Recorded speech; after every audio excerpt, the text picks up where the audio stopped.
Hello, and welcome to the Advanced HE Student Surveys Guide to Raising Response Rates.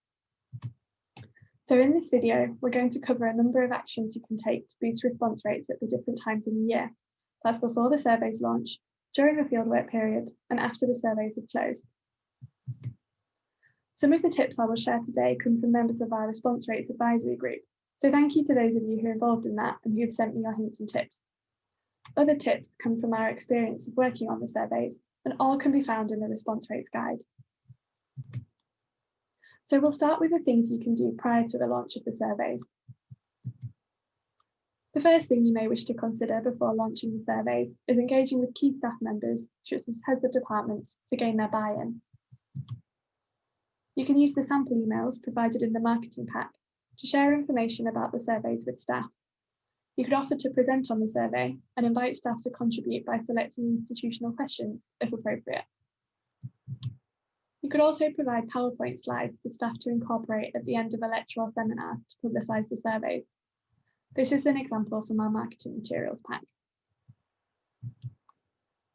As well as heads of department and teaching staff, also consider enlisting the support of other staff such as course representatives, admin and students' union staff to help publicise the surveys within their department. Now, you'll want to decide on your optional and institutional questions. All the surveys have optional free text questions, which are turned off by pre-population in PRES and PTES and deletable in the UKES template. The surveys also have optional sections, which you'll need to decide whether to include. You also have the option to add your own questions in the institutional questions section. You'll need to make sure any questions you add are engaging for students and easy to understand and answer. When adding any questions, consider the length of the survey in its entirety. It's worth noting that on average, one student out of 100 who started the survey will drop out for each extra bank of questions added. As I briefly mentioned, you have the opportunity to involve staff and students' unions in developing the institutional questions. Tutors and course reps can be very effective at promoting the survey to students, so involving them early will help get their engagement with the survey. Before fieldwork begins, you may wish to send an email asking for students' participation, so they're expecting to receive the link to the survey when it does open. Some institutions send these emails from a member of the senior learning and teaching team. Highlight the importance of the surveys to the institution and why it helps to complete them. You can also use this opportunity to remind them about the improvements made following previous student feedback. Many institutions decide to have an incentive to encourage students to complete surveys. Before I speak about incentives, I want to mention that not all institutions choose to have an incentive, and very strong response rates can be achieved without one. If you do decide to have an incentive, you'll need to decide whether to have an incentive for everyone who takes part or a prize draw. Either way, you'll need to make sure the incentive is appealing and relevant to all students who are invited to take part in the surveys. An incentive for all who take part will need to be something smaller in terms of cost, and it might be something like a certain number of printer credits. If you decide to have a prize draw, examples of prizes offered previously are graduation costs paid for on an iPad. If you do offer an incentive, including a prize draw, you'll need to include terms and conditions for it in the introduction to the survey alongside the privacy notice. So you'll need to consult your legal team about this. So now you'll want to prepare the email you send, inviting students to take part in the survey. It's worth checking with your IT department that your email system can cope with the mass mailing and that the emails won't go to spam folders. It's important to keep emails simple and short, but it's also important to explain what the purpose of the survey is and what the results are used for. Also, be upfront about how long the survey will take to complete. It's best to prepare students for how long they will need to concentrate on the survey for. The marketing pack includes templates you might like to use as the basis for your own invitation email. Now we'll move on to the things you can do to positively impact on response rates while your surveys are in field. First, I want to show you how you can track your response rates in JISC online surveys. I'll be sending regular response rate update emails, but I also want to show you how you can check this in between updates. It's very easy to see your overall institutional response rate. Click on your survey in JISC Online Surveys and then on the Analyse tab. JISC shows you your response rate here, highlighted by this red box. The figure is the number of students who have completed the survey divided by the number of students who were uploaded to Survey Access Control. To get the response rate for a particular department, you'll need to export your responses.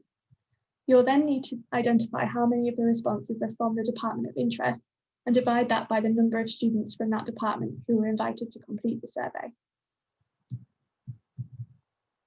So, while the survey is open, you'll want to continue your advertising efforts. There are a range of ways you can do this. The first is to engage with course reps, who can raise awareness with their peers. You can also ask the SU and university marketing team for their help displaying promotional materials around the university building and on the university website. They will also be able to help you promote the surveys via your institution's Facebook, Twitter, and Instagram channels.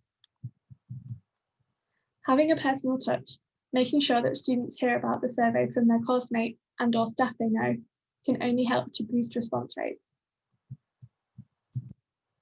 Some institutions have found that having teaching staff book out a computer room and ask students to complete the survey at the end of a short session, while also mentioning that the survey is optional, has helped them to achieve good response rates. You'll want to send reminder emails to students. How frequently you send these will depend on how long your fieldwork period is. Some institutions like to send these every week where possible, whereas others prefer to send them slightly less frequently. Bear in mind that you can currently only send one invitation and 4 reminders to any individual student via the JISC Online Surveys tool. JISC sets the maximum number of emails that can be sent to 5,000, but they can raise this limit to around 10,000 if you send a request to help@jisc.ac.uk. We recommend keeping all emails short and succinct, but varying whether they are formal or informal in tone, and also varying who the email is signed by. For example, the name of the student's tutor, the vice-chancellor, or head of school. Personalised emails with students' details like their name and their department or course. Where possible, send the survey to students' personal and institutional email addresses, and we recommend varying the days of the week to see which generates the best response, but avoiding sending out emails on a Friday afternoon or Monday morning, or close to the holidays. It's important to only send reminder emails to those who have not already responded to the survey. If you use the send reminder emails function within JISC, JISC will only send a reminder email to respondents who have been sent an invitation email but have not yet completed the survey. If using another means of sending the reminder emails, you can download a list of students who have already completed the survey from JISC and remove these students from your list of contacts for the reminders to be sent to. To download this list, first go to your survey and then click on the Analyse tab within JISC, and then click on Export. As well as sending reminder emails to students, you'll also want to continue to engage with staff during the course of the survey. You might consider sending regular emails to staff during fieldwork to remind them to promote the surveys and update them on response rates. You might also wish to remind them of the purpose of the surveys and how feedback has influenced actions in previous years. This could be cascaded by heads of department where circumstances allow. As I've mentioned, it can be beneficial to ask teaching staff to book a computer room and encourage students to complete the surveys after a session. A suggestion is to set targets based on previous year's participation rates and track the response at university and department level. Some institutions like to publish departmental and faculty response rates to create a bit of a competition. So in the final section of this video, I will talk about the things you can do after the surveys are closed to encourage participation in future surveys you run. After the completion of the survey, thank students and inform them of the next steps. Also thank any staff who've been involved in promoting the survey. Help students understand the value of their response by sharing results. Send follow-up emails when sharing the key findings and the actions which will be taken to address any reported issues. Some smaller institutions hold meetings for students to attend to hear the results. In larger institutions, this could work by holding these meetings at departmental or course level. Involve the students in action planning meetings. For staff, provide tailored department and course level results to teaching staff and department heads, and present the results in formats appropriate to the level of staff. For example, condensing reports to key strategic findings for senior staff. When communicating actions or decisions which have arisen as a result of the surveys or which have been influenced by the surveys, make sure that you mention the surveys in these communications. As well as emails and meetings with staff and students, there are a range of other ways you can disseminate your results. You might want to publish some of your results on a website, newsletter, or blog. Communicate results to committee meetings and relevant groups. Embed results in institutional reporting processes and BI systems so that they're considered alongside other institutional information. Thank you for watching. If you need more support with raising response rates, please get in touch with surveys@advancedhe.ac.uk or see our officer's manual and guide to raising response rates. To increase the number of emails you can send via JISC online surveys, contact help@jisc.ac.uk.